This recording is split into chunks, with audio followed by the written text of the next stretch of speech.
जय गुरु बालक दास।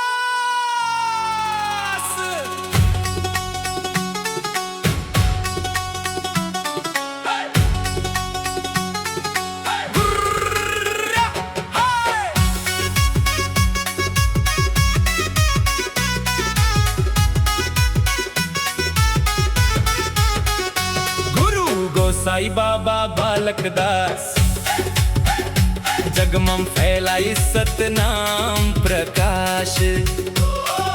सफेद झंडा लहराए रे, पंथी नाचा गूंजे आकाश।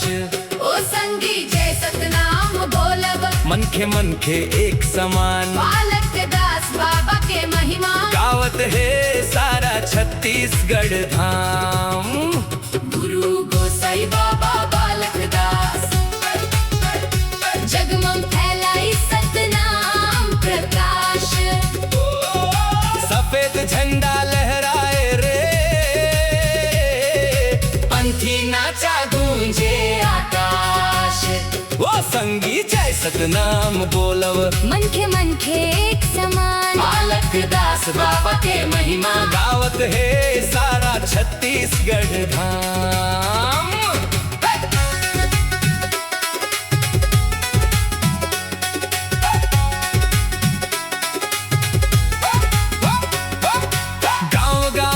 जोत जलाइस, अंधियारा ल दूर भगाइस। सत्य हिंसा के रास्ता दिखाइस, सतनाम के पाठ पढ़ाइस।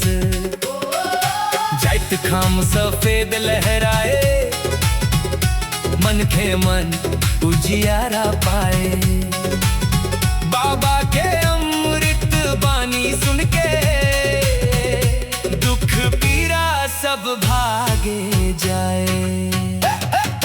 बहिनी मन गोल बना के, पंथी नृत्य मन झूमत हावे। सफेद चुनरी हवा मंग उड़ते, जय सतनाम गावत हावे। ढोल नगाड़ा गरजे भारी, गूंजे बाबा के जयकारी। देख देख के जनता झूमे नाचे छत्तीसगढ़ के नारी। गरीब दुखी के हाथ पकड़ के, प्रेम दया के दीप जलाइस। जात पात के भेद मिटा के, सत्य के रास्ता सबला बताइस। गिरौद पूरी धाम जगमग है, भक्ति के गंगा बहत हवे। बालक दास बाबा के महिमा जन जन गावत रही थे। गुरु गोसाई बाबा बालक दास, जगमग फैलाई सतनाम प्रकाश। सफेद झंडा लहराए रे,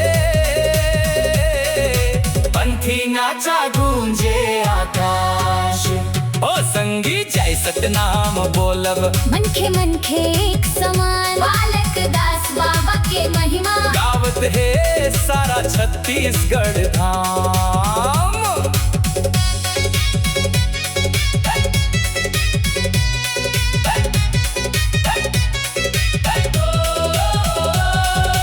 बाबा के बानी अमर हवे, सत्य धर्म के डगर हवे। जैन सुनही वो तर जाही, सतनाम सबसे ऊपर हवे। बहिनी मन करते हैं नाचा, घुंघरू के आवाज सुहाना। देख के ये पंथी रंगला, झूम उठे पूरा जमाना।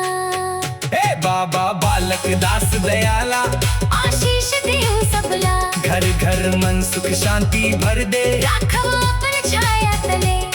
सतनाम के जोत जलावो, झूठ कपट दूर भगावो।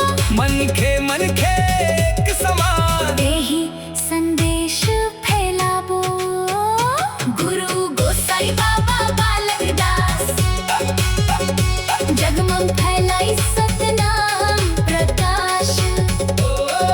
सफेद झंडा लहराए रे, पंथी नाचा गूंजे आकाश।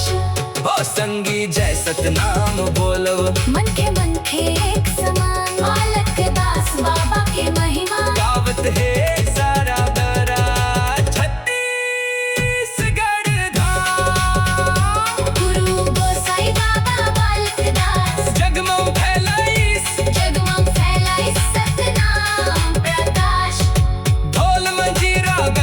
भारी नाचे बहिन